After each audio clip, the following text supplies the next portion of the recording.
किताब की एक लाइन पढ़ के पूरी किताब में क्या लिखा है आप बता नहीं सकते।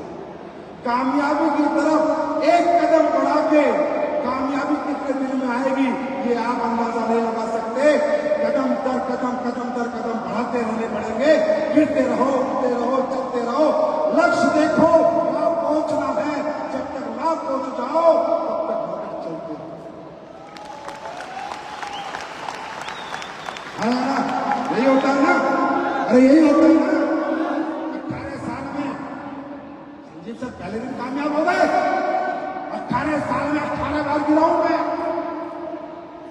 टीम टूट गई, कर्जे में आ गया, भीख मांगनी पड़ गई, लेकिन कभी समझता था कि गिर के उठने को सफलता कहते हैं। बार बार गिरेगा, बार बार उठेगा। रे स्कूल में कहानी में पढ़ाई है चीटी वाली, है ना? अरे तुम काहे के मर्द हो, एक चीटी नहीं समझ पाए आज तक। एक चीटी की ताकत को नहीं समझ पाए आज तक।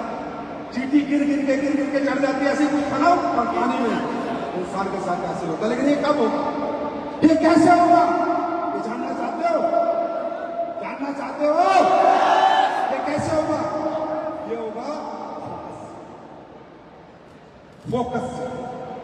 एक ही दिशा में देखना, सिर्फ अपने लक्ष्य को देखना और अपने लक्ष्य को भेदना, ना इधर देखना ना उधर देखना।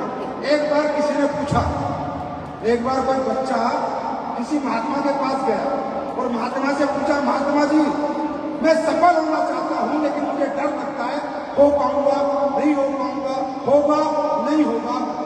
मैंने सुना है कि आप इतने इंटेलिजेंट हो, इतने समझदार हो कि आपके पास हर प्रॉब्लम का सोल्यूशन है।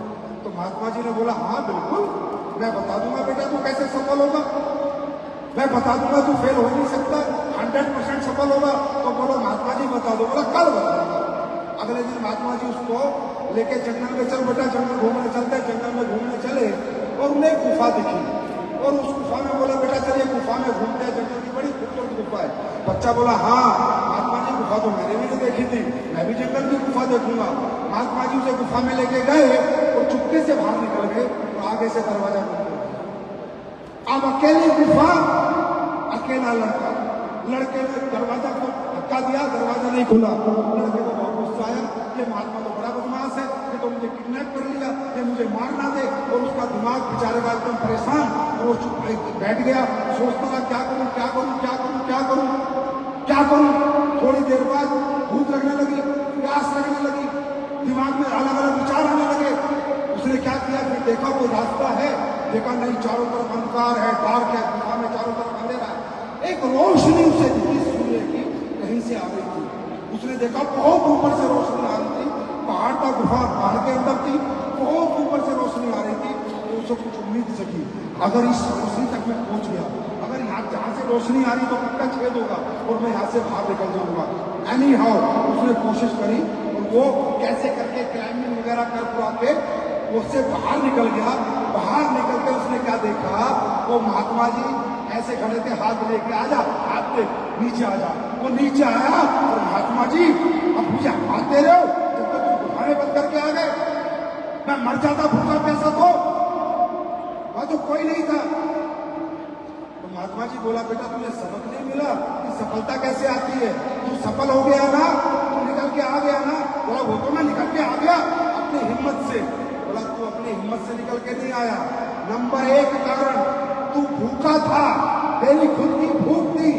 तू प्यासा था, तेरी खुद की प्यास थी। वो भूख प्यास ने तुझे प्रेरित किया कि कुछ तो कर, यूं ही मत मर, कुछ तो कर, यूं ही मत मर। दूसरा, वहां पर कोई तुझे ये समझाने वाला नहीं था कि तू ये नहीं कर सकता, कि तू क्लाइंब करके जहां से सूर्य की रोशनी आ रही वहां से नहीं निकल सकता। मतलब तुझे कोई डिमोटिवेट करने वाला नहीं था, तो तेरा माइंड डाइवर्ट नहीं हुआ, तू फोकस रहा। तीसरा, कोई दूसरा आदमी नहीं था जो तुझे ये बताता कि यहां से नहीं, यहां से निकल सकते हैं, ये नहीं ये कर सकते हैं, ऐसे नहीं ऐसे कर सकते हैं। ऐसा ज्ञान देने वाला कोई नहीं था। लक्ष्य भी तेरा था और जज्बा भी तेरा था और फोकस भी तेरा था। तो दोस्तों, जज्बा आपका होगा, फोकस आपका होगा, गोल आपका होगा। ना इसकी सुनोगे, ना उसकी सुनोगे, ना इधर देखोगे, ना उधर देखोगे। कामयाब होने से कोई भाई का लाभ हो।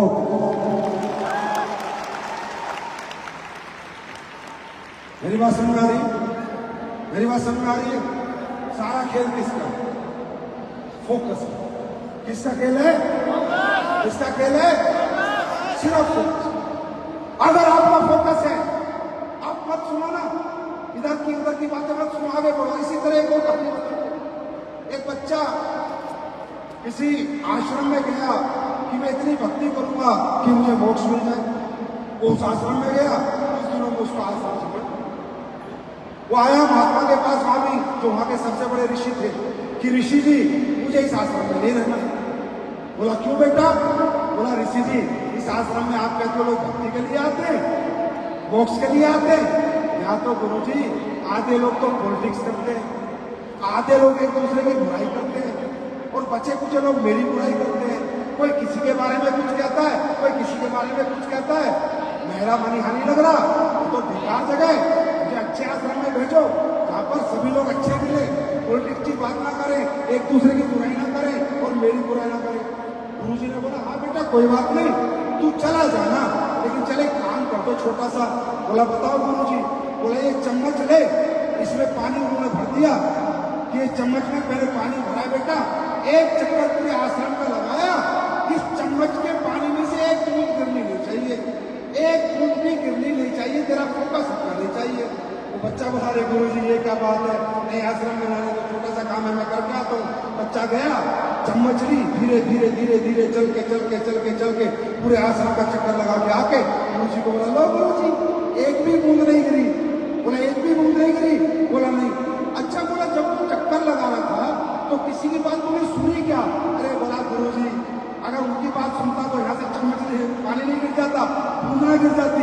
मैंने किसी की नहीं सुनी, मेरा पूरा ध्यान इसी पे था कि चम्मच से एक भी बूंद ना गिरे। बोला बेटा इसी ध्यान से तू ध्यान करेगा तो मोक्ष प्राप्ति हो जाएगी, इधर उधर की सुनेगा तो तेरा दिमाग हो जाएगा।